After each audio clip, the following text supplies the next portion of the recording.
ময়মনসিংহের ভালুকা উপজেলার হবিরবাড়ি ইউনিয়নের ছোট কাশর উত্তরপাড়া এলাকায় দুটি ইটের সলিং রাস্তার কাজের শুভ উদ্বোধন করা হয়েছে।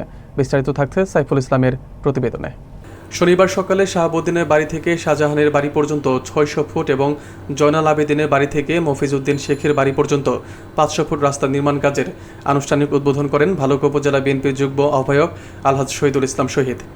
এ সময় উপস্থিত ছিলেন হবিরবাড়ি ইউনিয়ন পরিষদের ভারপ্রাপ্ত চেয়ারম্যান মোহাম্মদ জহির উদ্দিন, ইউনিয়ন যুবদল নেতা আল মাসুদ, মোহাম্মদ মঈন শেখ, যুবদল নেতা মোহাম্মদ আয়নাল হক, 6 নম্বর ওয়ার্ড শ্রমিক দলের সভাপতি মোহাম্মদ ইব্রাহিম হাসান, সাধারণ সম্পাদক মোহাম্মদ মফিজউদ্দিন শেখ সহ স্থানীয় নেতাকর্মী ও এলাকাবাসী। রাস্তাগুলোর উদ্বোধনকালে স্থানীয়রা বলেন, দীর্ঘদিন ধরে সড়ক দুটির বেহাল অবস্থা ও কাঁচা রূপে থাকার ফলে জনদুর্ভোগে চরম পৌঁছেছিল।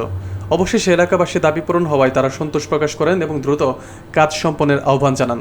উপজেলা বিএনপির নেতারা বলেন, জনগণের উন্নয়নের স্বার্থে তারা সবসময় এলাকাবাসীর পাশে আছেন এবং ভবিষ্যতেও থাকবেন।